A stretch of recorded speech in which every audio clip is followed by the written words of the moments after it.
우리 성경 말씀 교독하도록 합니다. 열왕기하 3장입니다.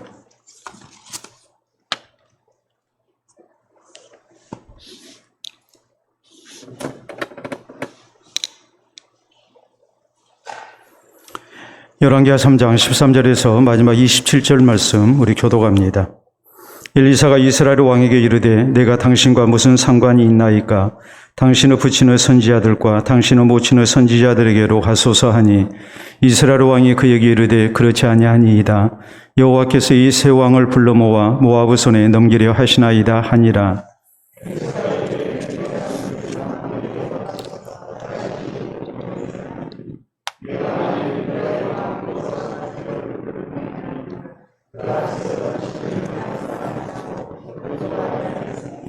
이제 내게로 검은고 탈 자를 불러오소서 하니라. 검은고 타는 자가 검은고를 탈 때에 여호와의 손이 엘리사 위에 있더니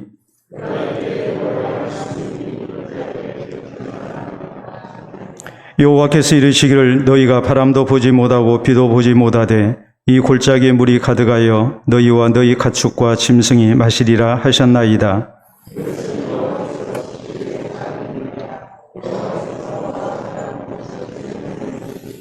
당신들이 모든 견고한 성읍과 모든 아름다운 성읍을 치고 모든 좋은 나무를 베고 모든 샘을 메우고 돌로 모든 좋은 밭을 헐리이다 하더니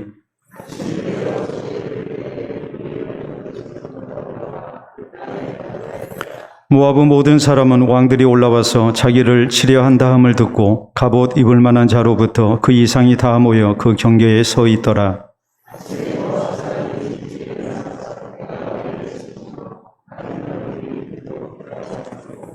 이르되 이는 피라 틀림없이 저 왕들이 싸워 서로 죽인 것이로다. 모압 사람들아 이제 노략하러 가자 하고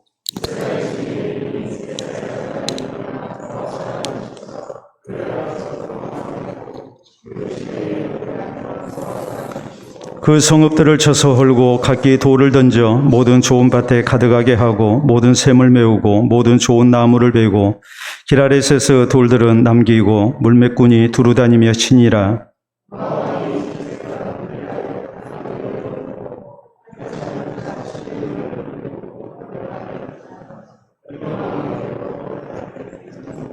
이에 자기 왕위를 이어 왕이 될 맏아들을 데려와 성 위에서 번제를 드린지라. 이스라엘에게 크게 경노함이 임하매 그들이 떠나 각기 고국으로 돌아갔더라. 아멘. 기도와 말씀 받도록 합니다. 하나님 아버지 감사합니다. 오늘도 주의 말씀을 통하여 우리의 신앙을 더욱 견고케 하심을 믿고 먼저 감사를 드립니다. 부족한 종으로 하여금 예수 그리스도의 심장으로 저희 신앙 성숙을 사모하며 말씀을 잘 증거토록 도우시사 사랑하는 성도들 그 안에 예수 그리스도의 형상이 이루어질 수 있도록 인도해 주시옵소서. 말씀을 전하는 자나 받는 자나 성령의 크신 감동 속에 이 모든 역사가 나타나게 하시고 하나님의 뜻을 이루는 귀한 시간 되게 하여 주시옵소서. 예수님 이름으로 기도하옵나이다. 아멘. 오늘 열왕기하 강의 7번째 시간입니다. 우리가 잘 아는 위대한 왕이었던 나폴레옹은 유럽 전역을 거의 정복하다시피 그런 엄청난 승리를 거둔 왕입니다. 근데 나폴레옹 황제가 늘 전쟁을 앞두고 했던 말은 이것입니다. 전쟁이 있어서 승리라는 것은 최후의 5분을 통해서 결정이 난다라는 말입니다. 마지막 5분을 어떻게 싸우느냐에 따라서 이제 승패가 결정이 된다는 말이고 또 마지막까지 포기하지 말고 끝까지 싸우게 될 때 승리가 주어진다는 말이고 또 승세를 붙잡았다 할지라도 마지막 잘못하면 얼마든지 전세는 역전될 수 있다는 것을 나폴레옹은 그렇게 얘기했습니다. 전쟁을 하게 될 때, 전투를 하게 될 때 끝까지 이렇게 최선을 다해서 싸우는 자세, 그것만이 원하는 승리를 가져다 준다는 전쟁의 유명한 격언입니다. 우리는 지난 시간에 이스라엘의 아합 왕이 죽은 다음에 이제 국력이 쇠해진 틈을 타서 모압이 이스라엘을 배반한 일에 대해서 말씀을 살폈습니다. 그때까지 계속해서 이스라엘을 섬겨왔고 또 많은 조공을 바쳤는데 아합이 죽고 더구나 죽음이 그냥 자연사한 것이 아니고 또 병들어서 죽은 게 아니고 전쟁터에서 패해가지고 죽었거든요. 그러니까 국력이 굉장히 쇠약해지고 말았죠. 그 틈을 놓치지 않고 모압이 이스라엘을 배신합니다. 그리고 이렇게 조공을 바치지 않습니다. 더더욱 그럴 수밖에 없는 좋은 그 환경이 주어졌죠. 그럴 수 있는 좋은 환경이 주어졌는데 그것은 아합의 아들 아하시아가 왕에 올랐지만 저 역시 이렇게 하나님 앞에 우상 숭배하다가 결국 왕에 오른 지 2년 만에 그가 이렇게 죽고 말았습니다. 그러니까 이스라엘은 굉장히 혼란한 상태였고 또 이 백성들의 힘을 하나로 모을 수 없는 그런 상태였습니다. 자, 여호람이 왕에 올랐습니다. 여호람이 왕에 오르고 난 다음에 이런 모압을 그냥 둬서는 안 되겠다 생각을 하고 남유다의 여호사밧 왕과 연합을 해서 또 에돔 왕을 끌어들여서 그래서 이 세 왕이 이제 모압을 징벌하러 나서게 됩니다. 저희는 모든 전략을 잘 짰습니다. 세 왕이 연합했죠. 거기에다가 모압 왕이 전혀 예상하지 못한 루트로 이렇게 공격을 해 들어갑니다. 그것은 에돔 땅으로 우회하는 방식이었습니다. 그렇기 때문에 모압 왕은 이 세 왕이 연합군을 구성해서 자기 나라에 쳐들어온다고 했을 때에 에돔 쪽 땅으로 올 거라고는 생각을 못한 겁니다. 모든 이 전략이 순조롭게 이렇게 진행이 됐습니다. 승리가 바로 눈앞에 있는 것 같습니다. 그런데 얼마 가지 아니해서 이 세 연합군은 크게 곤란한 지경에 빠지고 맙니다. 왜냐하면 에돔 땅으로 우회해 들어가는데 마땅히 마실 물이 있어야함에도 불구하고 이상하게도 물을 찾을 수가 없었던 겁니다. 그래서 가축과 사람들이 마실 물을 얻지 못해서 싸워보기도 전에 이제 패할 수밖에 없는, 그리고 모두가 다 몰사당할 수밖에 없는 그런 위기에 빠지게 됩니다. 이 상황 속에서 이 여호사밧 왕은 그래도 신앙이 있는 왕이었기 때문에 뭐가 잘못됐다는 것을 분명히 알았죠. 그것은 다름이 아니고 사람의 모든 노력은 다했지만은 하나님을 의지하는 모습이 전혀 없었습니다. 그리고 그 자신은 아합 왕 때에 남북이 서로 연합해서 어떤 일을 시도하다가 이렇게 실패했던 일, 예를 들어서 이렇게 이 전투 길랄 라못을 이렇게 점령하려고 남북 연합군이 이렇게 출전을 했다가 그 전쟁에서 크게 패하고 아합 왕은 죽고 자신도 죽을 뻔한 그런 일이 있지 않았습니까? 그런데 이번에 또 북이스라엘과 연합해서 하나님 없이 저희가 이렇게 전략을 세우고 지금 에돔 정벌에 나선 거란 말이에요. 그렇기 때문에 이것이 하나님을 의지하지 않은 잘못이라고 생각을 한 겁니다. 그리고 이제 선지자를 찾았습니다. 그래서 엘리사 선지자를 찾아서 이제 하나님의 도움을 이렇게 요청을 하게 됩니다. 이것이 우리가 지난 시간까지 살폈던 말씀의 내용입니다. 오늘 성경 말씀은 엘리사가 이 세 왕 앞에서 이제 여기에 대한 처방을 내리는 대목이에요. 그리고 그 처방을 따라서 했을 때에 큰 승리를 얻게 됐습니다. 그런데 마지막에 그 승리를 놓쳐버리고 맙니다. 도대체 그 이유가 무엇이었을까? 어떻게 해야만이 우리가 하나님의 은혜 속에 마지막까지 하나님이 주시는 큰 승리의 기쁨을 얻을 수 있을 것인가? 이것이 오늘 성경 말씀 가운데 나타난 하나님의 교훈입니다. 자, 우리가 이 전쟁의 전개 과정과 그리고 그 결말이 어떻게 되어졌는가를 생각하면서 우리의 신앙생활 가운데 우리가 끝까지 신앙생활 잘한 가운데 우리가 승리를 얻는 그런 하나님의 복된 성도들이 되어야 될 것입니다. 먼저 오늘 성경 말씀은 엘리사가 이 세 왕들을 놓고서 이제 그 자신이 하나님께 이렇게 여쭤서 하나님의 응답을 전하는 과정입니다. 오늘 성경 말씀은 13절 이하에 이렇게 말씀이 시작되죠.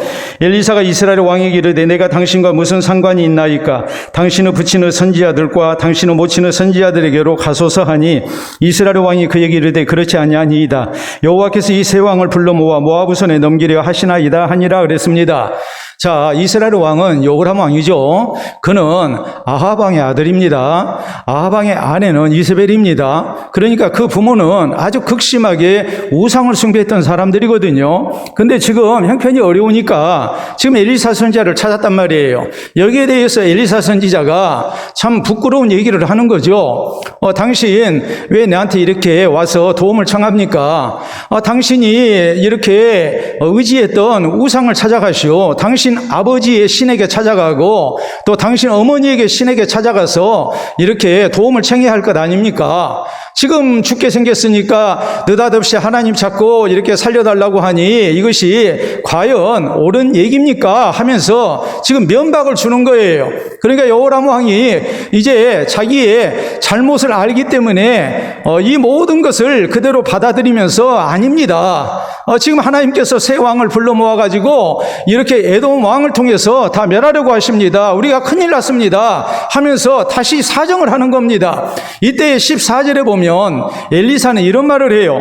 엘리사가 이르되 내가 섬기는 만군의 여호와께서 살아계심을 두고 맹세하노니 내가 만일 유다의 왕 여호사밧의 얼굴을 봄이 아니면 그 앞에서 당신을 향하지도 아니하고 보지도 아니하였으리이다 라고 이렇게 말합니다. 자, 요람 왕을 볼 때는 도무지 도와주고 싶은 생각이 없습니다. 하나님의 은혜 나타나지 않을 것 같습니다. 에돔 왕은 더 말할 것도 없죠. 그런데 그 세 사람 가운데 누가 있었냐면 바로 하나님을 경외하는 여호사밧 왕이 있었단 말이에요. 그렇기 때문에 내가 여호사밧 왕의 얼굴을 봐서 내가 하나님께 여쭈도록 하겠습니다. 하나님께 내가 기도하겠습니다. 그리고 하나님의 응답이 나타날 것을 기대하게 하는 그런 대답을 하고 있는 겁니다. 여러분, 만약 여기에 여호사밧 왕이 없었다면 이들의 운명은 어찌 됐겠습니까? 하나님께서 그 요청에 응답을 하셨겠습니까? 하나님이 도와주셨겠습니까? 그러나 이 세 왕들 가운데 두 왕은, 에돔 왕은 말할 것도 없고 여호람 왕도 우상을 숭배하는 왕임에도 불구하고 하나님을 경외하는 여호사밧 왕이 그 가운데 있었기 때문에 지금 엘리사가 여호사밧 왕 때문에 내가 하나님께 기도하겠습니다. 하나님께서 이제 응답을 주실 겁니다라고 이렇게 기대를 갖게 하고 있단 말이에요. 그렇기 때문에 우리는 믿는 사람으로서 나 한 사람의 가치가 얼마나 소중한가를 우리는 명심해야 하고 내가 얼마나 하나님 앞에 소중한 존재인가를 우리는 믿어야 합니다. 여러분 모두가 신앙생활 잘하면 좋죠. 그렇지만은 나 혼자서라도 잘해야 할 이유가 거기에 있는 겁니다. 왜냐하면 하나님은 한 사람이 하나님 앞에 바로 사는 것을 보시고 그를 통해서 하나님의 구원 역사를 또 하나님의 자비와 긍휼을 나타내시기 때문에 그렇습니다. 물론 우리가 한 사람이 대표로 믿어도 된다는 말은 아닙니다. 그러나 모두에게 동일한 믿음의 복이 주어지지 아니해서 또 신앙이 열심히 주어지지 아니해서 아무리 권면하고 또 이렇게 권면해도 도무지 열심을 내지 아니하는 그런 상황, 또 믿지 아니하는 상황, 그 속에서 우리가 어떻게 해야 되겠습니까? 저 사람 안 믿으니 나도 힘이 빠져서 못 믿겠다고 포기해야 되겠습니까? 아니면 나 혼자서라도 잘 믿어야 되겠다는 생각을 하고 내 믿음을 보시고 우리 주님께서 우리 가정을 긍휼히 여기시고 또 도우시는 은총을 나타내실 것이다 믿고 나 혼자서라도 신앙을 지키는, 가정을 지키는 믿음의 파수꾼이 되어야 되겠습니까? 오늘 성경 말씀은 우리가 여호사밧의 역할을 우리가 감당해야 함을 분명하게 교훈합니다. 우리가 성경을 보면 그렇습니다. 여러분, 아브라함이 하나님의 약속을 믿고 그가 고향을 떠났습니다. 그리고 하나님을 향한 신앙으로 삽니다. 그 결과가 어떠합니까? 창세기 26장에 보면 이삭이 하나님의 복을 받습니다. 그때 하나님께서는 말씀하십니다. 내가 너에게 복을 주는 것은 네 아버지 아브라함이 나를 믿고 내 말에 순종했기 때문이다. 또 아브라함 때문에 우리가 성경에 보면 참 불신앙 가운데 죄악의 도성인 소돔성으로 가버렸던 롯을 하나님이 구원해 내십니다. 아브라함을 생각하사 롯을 그 소돔성을 멸망시키는 가운데서 구원해 내셨다고 성경은 이렇게 분명하게 기록을 합니다. 여러분, 다윗이 하나님 앞에 얼마나 신실한 모습으로 살았습니까? 그가 성전 짓기를 소원합니다. 그가 군인으로서 피를 많이 흘렸기 때문에 성전 건축의 적임자는 아니었습니다. 하나님께서 거절하십니다. 그러나 하나님 말씀하십니다. 내가 너에게 복을 주겠다. 너뿐 아니라 너의 자손들 복을 주겠다. 너의 시대에 평안함이 있을 것이고 너의 자손들이 이스라엘 왕위에 오를 자가 대대 끊기지 아니하게 될 것이다. 하나님께서는 놀라운 복을 약속하시죠. 그리고 그 후손 가운데 예수 그리스도가 탄생하시지 않습니까? 여러분, 우리가 성경에 보면 요셉이라는 사람이 나옵니다. 자, 요셉이라는 사람, 소위 말하는 인복이 없는 사람입니다. 하나같이 요셉 주위에 있는 사람들은 요셉을 힘들게 하는 사람들이었습니다. 여러분 보세요. 나이 어렸을 때 어머니가 돌아가셨습니다. 자, 배가 다른 형들 속에서 여러 가지로 이렇게 시기와 질투와 왕따를 당하면서 이렇게 자라납니다. 얼마나 힘들겠습니까? 결국은 그 형들에 의해서 애굽의 노예로 팔려갑니다. 주인에게 충성을 다했지만 누명을 쓰고 감옥살이 합니다. 감옥에서 다른 사람 도와줬지만 그 은혜를 배신당합니다. 요셉이라는 사람은 우리가 얘기하면 인복이 없는 사람이에요. 사람복이 없는 사람이에요. 그러나 중요한 것은 요셉은 주변에 있는 사람들에게 하나님의 복을 가져다 주는 사람이었어요. 요셉 때문에 요셉 주변에 있는 사람들이 하나님의 복을 누리는 겁니다. 주인인 보디발이 그랬습니다. 감옥의 간수장이 그랬습니다. 감옥 동료들이 요셉을 통해서 또 하나님의 복을 받습니다. 바로와 애굽 신민들이 또 하나님의 복을 누립니다. 또 요셉을 통해서 온 가족이 복을 누립니다. 요셉을 통해서 그 자손들이 하나님의 복을 누립니다. 여러분, 그렇기 때문에 우리가 어떤 사람이 되어야 옳겠습니까?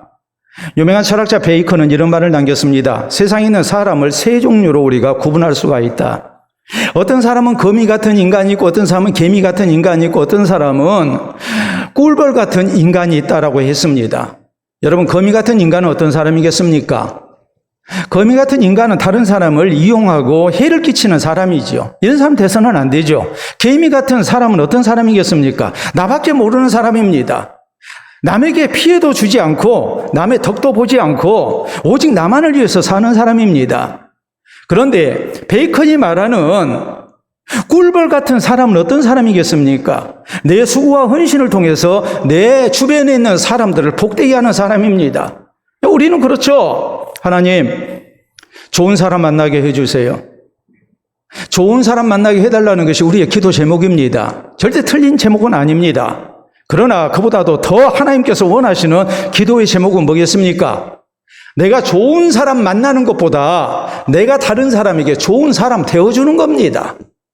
하나님의 사람은 하나님의 복으로 주변 사람들을 살리는 사람이 돼야 되고, 다른 사람으로 하여금 하나님의 은총 가운데 거하게 하는 사람이 돼야 됩니다. 여호사밧이 그랬습니다.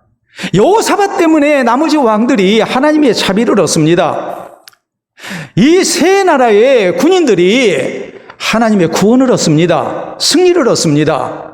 오늘 나를 통해서 내 주변에 있는 사람들이 하나님의 복을 누릴 수 있도록 내가 신앙생활 잘하고 또 섬기고 또 저희를 살리는데 우리가 소명의식을 가지고 우리가 쓰임받는 성도가 돼야 됩니다. 그래서 나 때문에 하나님의 복을 받는 사람들이 더 많아지게 하고, 또 나를 통해서 예수 그리스도의 생명의 복음이 증거되는 가운데 구원 얻는 백성이 많아지게 하는 것, 이것이 우리의 기도의 제목이 되고 또 우리가 신앙으로 사는 모습이 될 수 있기를 바랍니다. 다음으로 우리가 생각해야 할 것은, 자, 엘리사가 하나님의 말씀을 이렇게 받아서 전하는 대목입니다. 자, 15절 말씀 봅니다. 이제 내게로 검은고 탈 자를 불러오소서 하니라. 검은고 타는 자가 검은고를 탈 때에 여호와의 손 엘리사 위에 있더니라고 말씀이 되죠. 왜 검은고를 탈 자를 불러오게 하고 또 검은고를 타게 했을까? 우리가 크게 두 가지 이유를 생각할 수 있습니다.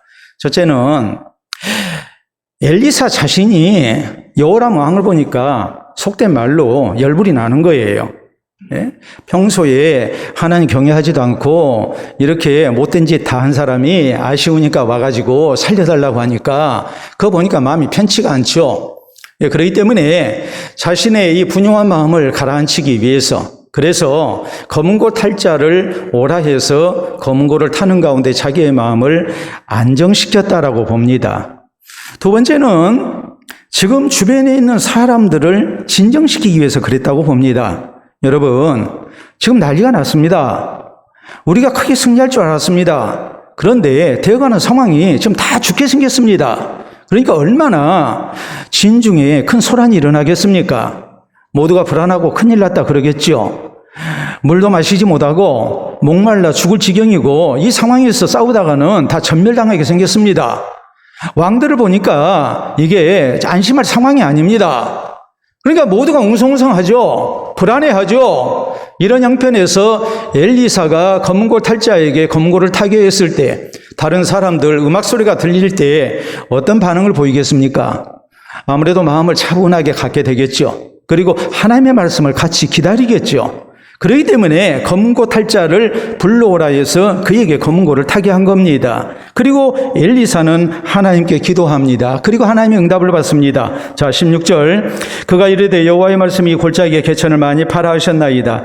여호와께서 이르시기를 너희가 바람도 보지 못하고 비도 보지 못하되 이 골짜기에 물이 가득하여 너희와 너희 가축과 짐승이 마시리라 하셨나이다. 이것은 여호와께서 보시기에 작은 일이라. 여호와께서 모압 사람도 당신의 손에 넘기시리니 당신들이 모든 견고한 성읍과 모든 아름다운 성읍을 치고 모든 좋은 나무를 베고 모든 샘을 메우고 돌로 모든 좋은 밭을 헐리다 하더니라고 했습니다. 자, 지금 상황은 비 올 것 같은 바람이 불지 않습니다. 또 여러 상황을 놓고 볼 때에 지금 비가 올 것 같지가 않습니다. 개천 파봐야 소용없을 것 같습니다. 그런데 하나님의 말씀이 개천을 파면 거기서 물이 나온다고 합니다. 그리고서 얘기합니다. 물만 주는 게 아니라 이 전쟁에서 큰 승리를 거두도록 하나님께서 하시겠다고 약속하셨습니다. 믿기 어려운 말씀을 지금 하나님이 하신 거예요. 사실 물만 원했는데 개천 파면 물 많이 나온다고 그래요. 하나님께 기도해가지고 엘리야처럼 하늘에서 비가 쏟아진다면 믿기가 좋죠. 그렇지 않겠습니까? 엘리야가 하나님 앞에 기도할 때 3년 6개월 동안 가문 땅에 해갈에 엄청난 큰 비가 내렸거든요. 엘리사도 그렇게 기도해서 하늘에서 당장에 비가 쏟아지면 아멘하고 믿기가 좋겠죠. 그런데 하나님의 말씀은 그것이 아니었습니다. 지금 비도 오지 않고 비가 올 것 같은 바람도 불지 않고 대신에 하나님께서 요구하신 것은 개천을 파라는 거예요. 지금 개천이 말라 있어요. 파봐야 소용없을 것 같아요. 그런데 개천을 파라는 거예요. 그리고 또 하나님 하시는 말씀이 이 전쟁에서 큰 승리를 주겠다고 약속을 하십니다. 자, 다음에 이어지는 말씀 20절 말씀 우리 같이 읽도록 합니다. 아침이 되어 소재 드릴 때에 물이 에돔 쪽에서부터 흘러와 그 땅에 가득하였더라. 아멘. 자, 여러분, 이 말씀이 뭐냐면 말씀에 순종해서 개천을 판 거예요. 당장에 물 나온 것 아니에요. 근데 아침 소재 시간이 됐습니다. 소재라는 것은 어떤 시간이야 했을 때에 곡식가루를 가지고서, 이 곡식가루가 하얗잖아요, 밀가루가. 그래서 이제 하얀 가루로 드리는 제사, 이것이 바로 소제입니다. 흰 소자를 씁니다. 그래서 이 소제는 무엇을 뜻하느냐 했을 때에 하나님을 향한 감사의 제사입니다. 하나님 앞에 믿음으로 감사의 제사를 드린 겁니다. 지금 물이 나와서 감사 제사를 드린 게 아니에요. 개천을 파봤어요. 근데 물 안 나왔어요. 안 나왔음에도 불구하고 그 다음날 아침 됐을 때에 하나님의 약속을 믿고 물을 주실 줄로 믿고 이 백성들이 하나님 앞에 감사의 제사를 드린 겁니다. 그랬을 때에 에돔 쪽에서부터 물이 흘러왔다고 성경은 이렇게 말씀합니다. 여러분, 이 사실이 우리에게 가르치는 교훈이 뭐겠습니까? 우리가 하나님의 말씀을 믿고 끝까지 순종한다는 것이 얼마나 소중한가를 우리에게 말씀을 하죠. 하나님의 말씀에 우리가 순종할 때에 당장에 무슨 역사가 나타나기 때문에 우리가 순종하고 우리가 하나님의 말씀대로 사는 것이 아니라 하나님의 말씀대로 사는 것이 어리석어 보이고 하나님의 말씀대로 살아도 무슨 변화가 나타나지 아니하다 할지라도 우리에게 필요한 것은 믿음의 자세라는 말이에요. 믿음 가운데 순종하는 거라는 말이에요. 그럴 때 하나님께서 베푸시는 아름다운 역사가 있다는 것을 우리에게 지금 교훈하고 있는 거예요. 만약 우리가 그 현장에 있었다면 도저히 비가 올 것 같지 않은데 물을 주신다는 말씀을 우리가 믿을 수 있을까? 또 땅 파봐야 물 안 나오는데 이것이 우리가 헛수고하는 게 아닌가? 이런 의구심이 들 수밖에 없죠. 땅을 열심히 팠지만 물이 안 나왔습니다. 하루가 지났습니다. 그런데 하나님 물 주실 줄로 믿고 우리가 하나님 앞에 감사 제사를 드립니다. 우리가 과연 그렇게 할 수 있겠는가라는 거예요. 믿음으로 살아봤는데 아무런 변화가 없다. 우리가 헛되게 믿었구나. 우리가 헛수고했구나. 우리가 그럴 수가 있죠. 그런데 여기 여호사밧을 위시해서 모든 백성들은 하나님의 약속을 믿고 하나님 앞에 소제를 드린 거예요. 감사의 제사를 드린 거예요. 그럴 때 비로소 물이 흘러나왔어요. 우리가 이 사실을 기억하면서 우리가 하나님의 말씀 앞에 어떤 자세를 취해야 할 것인가, 하나님의 약속을 믿고 순종하는 믿음의 자세가 우리에게 있어야 한다는 사실입니다. 여러분, 우리가 성경을 보면 그렇잖아요. 자, 예를 들어서 최초에 예수님이 나타내신 표적을 볼 때에 거기에 어떤 사실이 기록됩니까?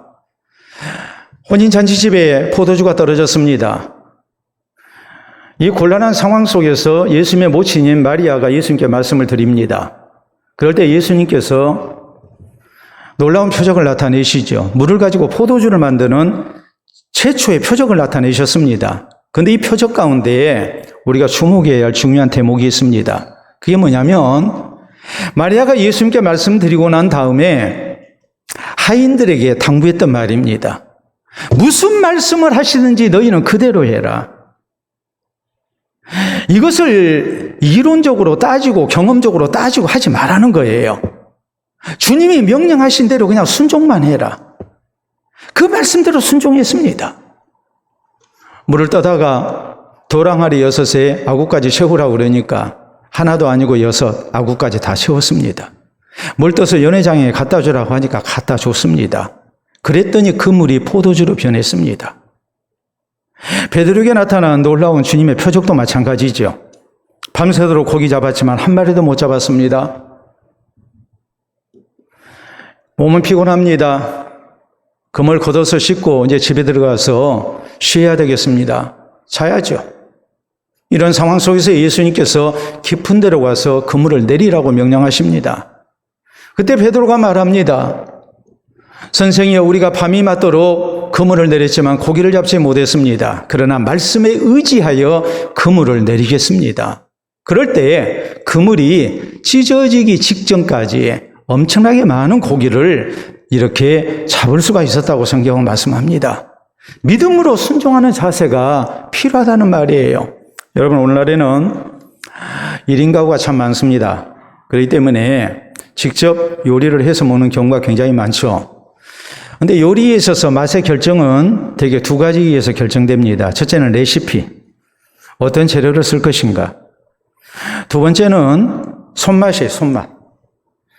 손맛이 좋아야 음식이 맛있어요.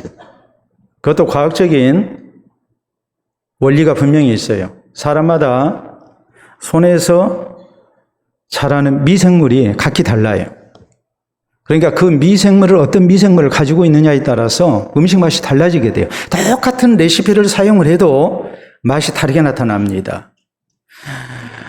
자, 그런데 손맛이 좋지 못한 사람을 뭐라고 얘기하냐면, 뭐라고 얘기합니까? 똥손이라고 얘기를 합니다. 도무지 음식을 맛있게 못하는 손재주가 없는 사람이 있거든요. 뭘 만드는데 잘 만들지 못하는 사람이 있어요. 그런 손을 똥손이라고 얘기를 해요. 그런데 우리가 유튜브에 들어가 보면 요리 똥손을 위한 유튜브 채널이 참 많습니다. 요리 똥손.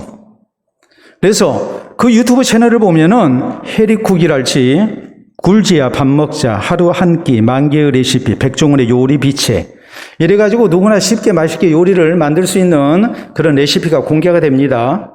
그리고 시범을 보이죠. 우리가 골목식당으로 유명한 백종원 대표의 얘기를 듣자면 그 레시피를 따라서 하면은 중간 정도 맛은 낸다고 그래요. 절대로 맛이 없을 수가 없대요. 아무리 손맛이 좋지 아니해도 그것만 따라서 하면 중간 정도의 맛은 낼 수 있다고 그래요. 레시피가 그래서 중요한 거예요. 그런데 레시피대로 나는 했다고 했는데 음식에 맛이 없는 여전히 똥손인 경우가 있습니다. 자, 그런 경우가 어떤 경우일까? 한번 보도록 하겠습니다. 여러분 보시게 되면 요리 똥손들의 공통점. 분명히 레시피 보고 했습니다. 그런데 이 사람들은 어떤 사람들이냐? 약불을 싫어합니다. 처음부터 강불을 사용을 해요. 그러니까 결국 음식을 태우기 일쑤죠. 그런가 하면 마음대로 재료를 바꿔요. 시킨 대로 안 해요. 세 번째는 물을 조절을 못 해요. 네 번째는 계량컵을 안 써요. 거기에는 분명히 계량컵을 쓰라고 했는데, 그래서 정확한 양을 넣으라고 했는데 계량컵을 쓰지 않고 눈대중으로 하는 겁니다. 양 조절에 실패합니다. 적당량을 가지고서 만들어야 하는데 느닷없이 이것저것 많이 넣어가지고 양 조절을 못하는, 그래서 음식을 한번 만들어 놓으면 굉장히 많이 만들어 보는 경우가 있죠. 많이 만들어 놓으면 음식이 맛이 없게 된단 말이에요. 또 하나, 이런 사람들의 특징이 뭐냐면 맛이 없으면 레시피 탓을 해요. 절대 내 탓이라고 안 해요. 나는 레시피대로 했다는 거예요. 그러나 실제적으로 보면 레시피대로 안 한 겁니다. 여러분, 우리가 한번 생각을 해봅시다. 우리 인생을 살아가는 데 있어서 내 인생이 맛있는 인생이 되려면 우리가 누구 말을 들어야 되겠습니까? 내 마음대로 살아서 내 인생이 맛있게 되겠습니까? 아니면 하나님의 말씀에 순종하고 그 말씀을 따라서 살아야 우리의 생사복의 주인 되시는 하나님께서 우리 삶을 책임지시고 우리 인생을 맛있게 하시겠습니까? 우리가 철저히 하나님의 말씀에 순종하고 살아야 한단 말이에요.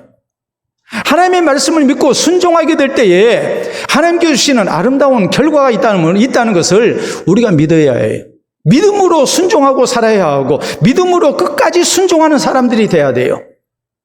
그런데 우리가 내 마음대로 살고 하나님 말씀 믿지 않고 내가 적당하게 가감해서 내 형편 맞춰서 내가 하나님의 말씀과 100% 일치된 삶이 아닌 적당하게 섞여버린 삶을 산다면 절대로 우리에게는 하나님의 약속하신 은혜가 나타나지 않습니다.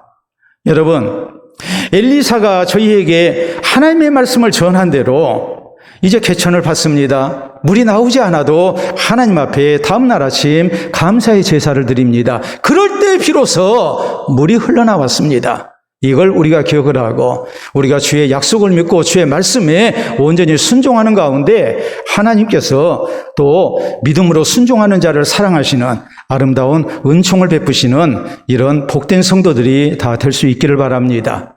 자, 우리가 또 생각해야 할 중요한 사실이 있습니다. 그것은 뭐냐면 하나님께서 약속하신 대로 이 세 연합군이 승리를 했습니다.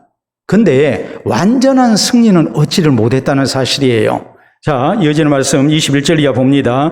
모압의 모든 사람은 왕들이 올라와서 자기를 치레한다음을 듣고 갑옷 입을 만한 자로부터 그 이상이 다 모여 그 경계에 서 있더라.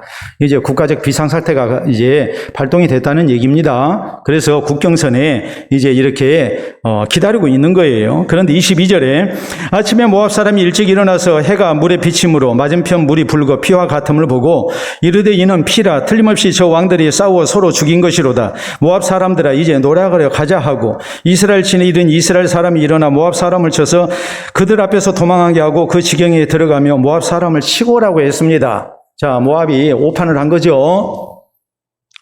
우리가 그렇잖아요. 예? 지금 가문 땅에 갑자기 핏빛 어떤 액체가 이렇게 흘러나온 것을 보고 물이라고는 생각을 못했죠.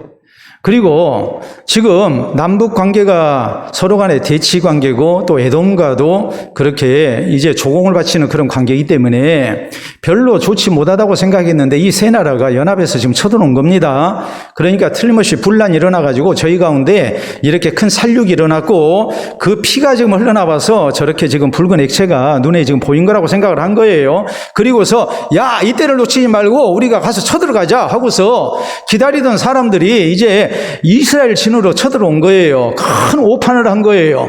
이스라엘 사람 군대가 기다리고 있다가 옳다구나 그러고 저희를 이제 공격을 해서 완전히 초토화시키는 겁니다. 자, 그래서 계속 이어지는 말씀 25절에 보면은 그 성읍들을 쳐서 헐고 각기 돌을 던져 모든 밭에 가득하게 하고 모든 샘을 메고 모든 좋은 나무를 베고 기라레셋에서 돌들은 남기고 물매꾼이 두루다니며 친일하라고 했습니다. 여기 기라레셋이 나오는데 기라레셋은 모압의 수도입니다. 그리고 굉장히 요새지대예요. 그렇기 때문에 지금 모압 왕과 그 남은 군사들이 이렇게 초토화된 가운데 겨우 도망해가지고 기라레스에 이제 이렇게 있는 그런 형편이 됐다는 말이에요.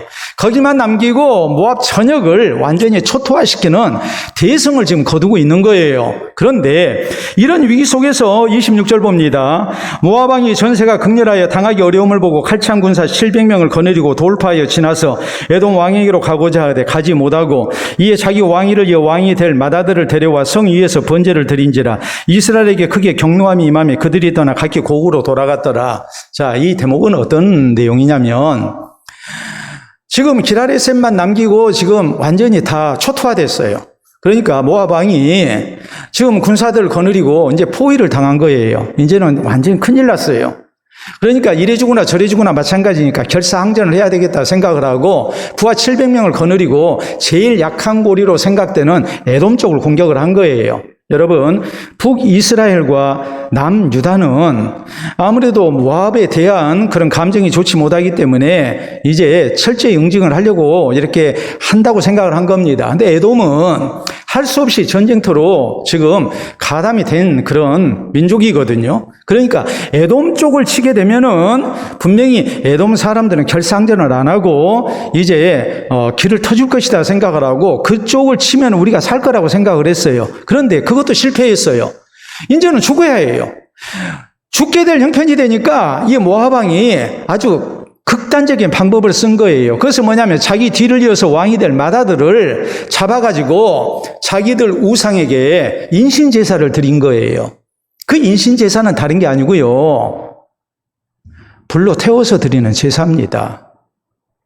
그 모습을 보니까 그들 가운데 격분이 일어났다 그랬거든요.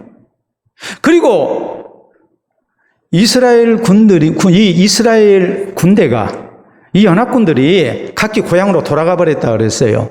이 대목은 어떤 뜻이냐면, 자, 모압 왕이 결사항전을 각오하고 자기 마다들을 불로 태워서 신에게 바친 겁니다. 그 모습을 보고 이스라엘 군대가 질려버린 거예요. 겁이 난 거예요. 저렇게 죽기 살기로 우리와 싸우겠다고 결사항전의 의지를 표현하는데 저런 사람하고 싸웠다가는 우리가 크게 당하게 생겼구나 이렇게 생각을 하고 이스라엘 군대가 꽁무니를 뺀 거예요. 그러니까 이것을 보고 경노가 일어났다 그랬거든요. 모압 군사들은 눈이 뒤집힌 겁니다. 그래, 죽기 살기로 우리가 한번 해보자. 우리 왕께서 마다들을 저렇게 신에게 바쳐서 죽였는데 우리 목숨이 뭐가 아깝겠느냐. 좋다. 우리가 한번 해보자. 이랬거든요. 경노함이 일어났어요. 그 모습을 보고 이스라엘 백성들은 겁에 질렸어요. 사기가 저하됐어요. 그리고 도망을 갑니다. 공격을 못합니다. 그러니까 하나님께서 저희를 보고 또 경노하신 거예요. 그래서 이 전쟁은 미완의 승리가 되고 말았어요. 모압을 완전히 정복하지 못했어요.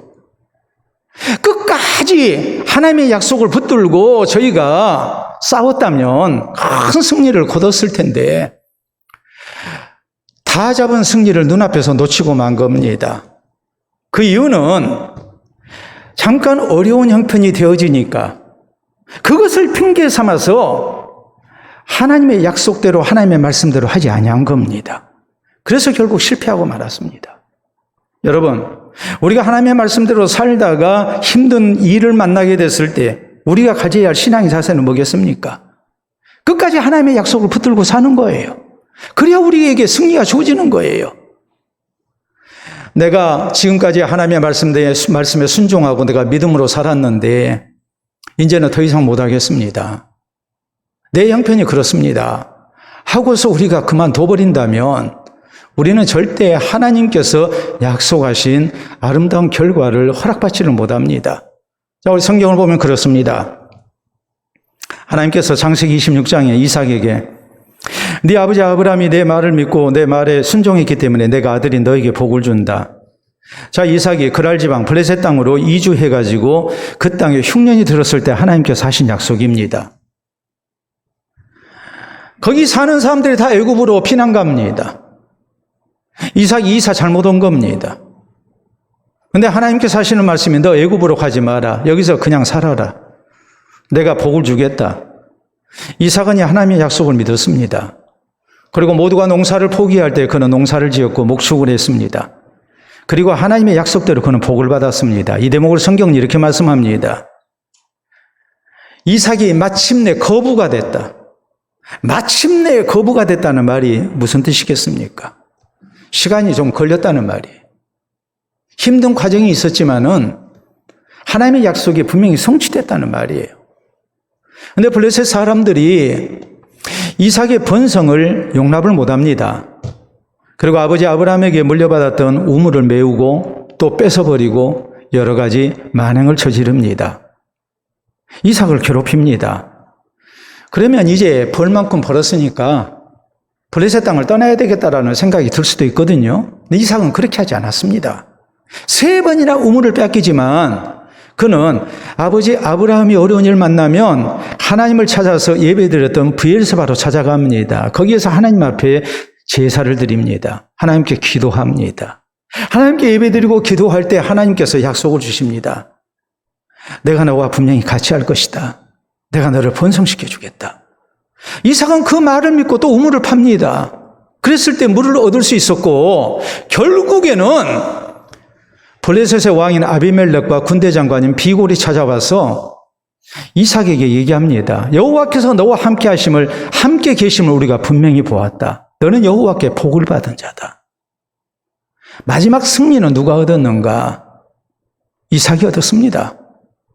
하나님의 약속을 믿고 끝까지 신앙으로 살 때에 하나님께 주시는 아름다운 결말을 얻은 거예요. 도중에 포기했다면 절대 그런 복을 받을 수가 없었어요. 유대인들의 제사인 탈무드에 이런 얘기가 나옵니다. 주인이 종에게 사냥을 보냈습니다. 그랬더니 토끼 사냥을 보냈는데 종들이 빈손으로 돌아오는 겁니다. 그래서 왜 빈손으로 돌아왔느냐 하고서 물으니까 종이 이제 대답을 합니다. 토끼란 놈이 얼마나 눈치가 빠르든지 바스락거리는 소리만 나도 도망가 버립니다. 또 촉각이 발달돼 가지고 우리가 가까이 가는 소리도 다 들을 뿐만이 아니라 땅에서 우리가 발로 밟는 소리만 듣고도 땅의 진동을 감지해 가지고 벌써 도망가 버립니다. 거기에다가 앞다리는 작고 뒷다리는 길어 가지고 얼마나 산 올라가는데 빠르든지 우리가 도저히 쫓아갈 수가 없었습니다. 그래서 실패했습니다. 그러니까 주인이 이런 얘기를 합니다. 너는 토끼 사냥에 실패한 것에 대한 이론은 아주 정확하다. 풍부한 그런 완벽한 이론을 가지고 있다는 거예요. 그런데 토끼를 잡을 만한 이론은 없다는 거예요. 여러분 그런 어려움이 없습니까? 세상에 어려운 일이 다 어렵지 쉽게 얻어지는 것이 있겠느냐 이 말이에요. 어려운 일이 있다고 그래서 자꾸 그거 핑계나 대고 이래서 안 되고 저래서 안 되고 하면은 세상에 얻어질 것은 아무것도 없다는 말이에요. 어려움이 있어도 그 어려움을 내가 어떻게 극복할 것인가를 생각하고 목표를 향해서 우리가 계속해서 전진하는 자세가 필요한 것이지, 내가 해봤는데 이래서 안 되고 저래서 안 되고 하면 그 사람은 아무것도 이룰 수 없다고 교훈을 하고 있습니다. 마찬가지입니다. 실패하는 사람은 공통점이 있습니다. 그건 뭐겠습니까? 변명이 많습니다. 변명이 많아요. 성공하는 사람 공통점이 있습니다. 이 사람들은 변명이 없어요. 조건은 똑같아요. 똑같은 조건 하에서 변명하는 사람과 변명 안 하는 사람의 차이예요. 내가 오늘 신앙생활 하는데 하나님 말씀대로 사는데 내가 기도 생활을 해야 되는데 뭐 봉사하고 헌신하는 생활을 해야 되는데 이래서 안 되고 저래서 안 되고 하면 우리는 아무것도 못해요. 그러나 아무리 힘들고 어려워도 살아계신 하나님의 약속을 믿고 하나님의 도와주심을 믿고 우리가 주님을 붙들고 나아가는 자세가 있어야 합니다. 그럴 때 하나님의 언약이 우리 가운데 성취되고 믿음으로 사는 성도에게 주시는 하나님의 놀라운 은총을 우리가 허락받을 수 있다는 것을 우리가 잊어서는 안 됩니다. 자, 여러분에게 사진 하나 보여드립니다. 여러분 사진을 보시게 되면 저것은 비석이죠. 저 비석은 모압 왕 메사의 비석이라고 이렇게 전해지고 있습니다. 1868년에 발견이 됐습니다. 저 길이가 110cm 정도 되는데 지금 프랑스 루브르 박물관에 있습니다. 모압 왕 메사의 비석.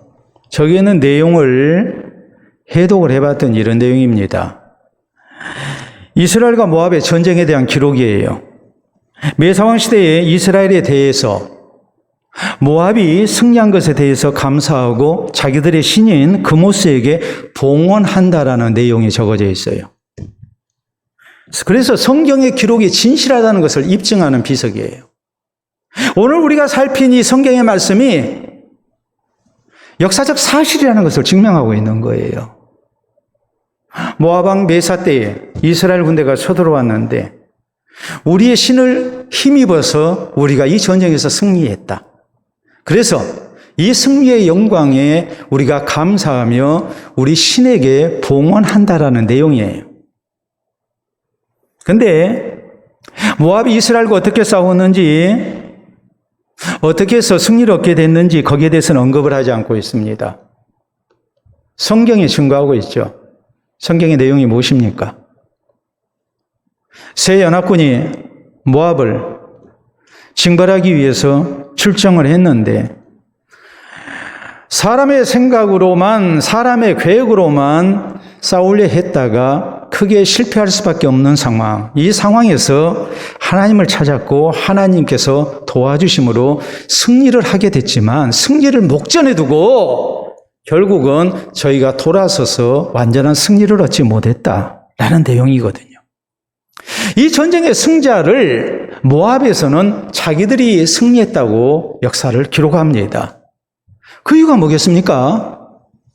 모압 왕 메사가 아합이 죽고 난 다음에 또 아샤 왕이 죽고 난 다음에 이스라엘을 배신했단 말이에요. 조공 바치는 것을 거절했어요. 그래서 세 나라 군대가 쳐들어왔지만 이 전쟁에서 자기들이 초토화되는 큰 피해를 입었다 할지라도 모압은 더 이상 이스라엘에게 조공을 바치지 않았습니다. 그러니까 승리했다고 얘기를 하는 거예요. 마지막 승리는 누가 얻었느냐 했을 때에 모압 자기들이 얻었다고, 자기들이 승리한 전쟁이라고 이렇게 기록을 하고 있는 거예요. 사랑하는 성도 여러분, 우리가 신앙으로 살다가 완전한 승리를 얻기 위해 필요한 신앙의 자세가 무엇이겠습니까? 오늘 우리는 이 이스라엘과 모압과의 전쟁을 통해서 배워야 합니다. 먼저는 우리는 하나님의 사람이 얼마나 소중한가를 잊지 말아야 합니다. 나 한 사람이 신앙으로 살고 나 한 사람이 우리 가정을 지키는 하나님의 사람으로 있게 될 때에 그 한 사람을 통해서 하나님께서 자비를 베푸시고 긍휼을 베푸시고 하나님의 도움과 승리를 주심을 우리는 믿고 신앙으로 살아야 합니다. 하나님 말씀 믿고 우리가 순종하며 살아야 하고 힘들고 어려워도 우리는 변명하지 말고 핑계대지 말고 끝까지 하나님의 약속을 붙들고 신앙으로 사는 성도가 되어야 됩니다. 그래서 승리를 얻는 길에 여러 가지 난관이 있다 할지라도 그 모든 것을 이겨내고 완전한 승리를 얻는, 끝까지 신앙생활 잘해서 끝까지 하나님의 도우심을 힘입는 가운데 완전한 승리를 얻는 복된 우리 모두가 될 수 있기를 바랍니다. 우리 함께 기도합니다. 나 한 사람의 소중함 잊지 맙시다.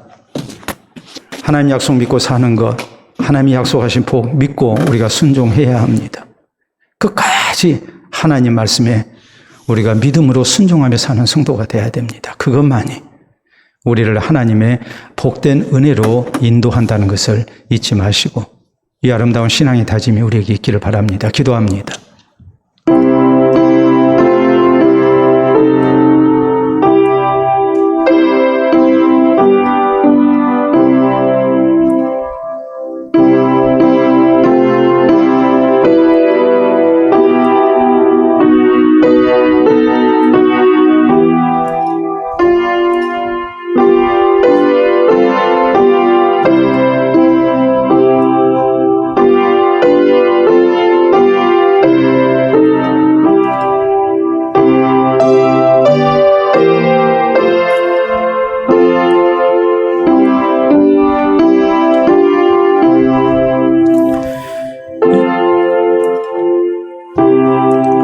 이 시간도 살아계신 우리 아버지 은혜를 진심으로 감사합니다.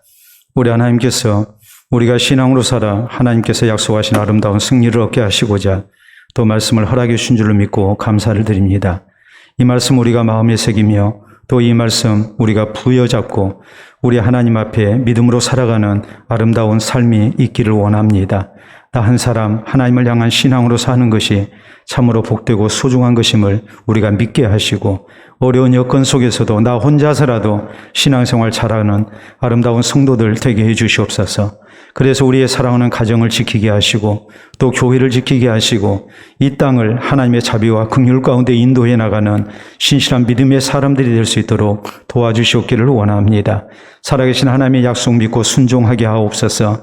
순종이 끝까지 가게 하시고 어려운 형편을 만났다 할지라도 우리가 믿음으로 사는 것을 중지하지 않게 하시고 우리 하나님의 약속 붙들고 또 주의 도우심을 믿고 우리가 인내하며 우리 주님 앞에 순종하며 나아가게 하시사 믿음으로 사는 성도들 하나님께서 귀히 보시고 또 우리 하나님의 약속하신 아름다운 결말을 주시며 완전한 승리를 허락하시는 은혜가 우리 모두에게 있게 하여 주시옵소서. 이후로도 신앙으로 살고자 하는 성도들마다 하나님께서 특별히 기억해 주시고 붙들어 주시고 사랑하시며 또 저희의 신앙적 모든 수고 속에 하나님이 주신 아름다운 응답이 있게 하여 주시옵소서. 예수님 이름으로 기도하옵나이다.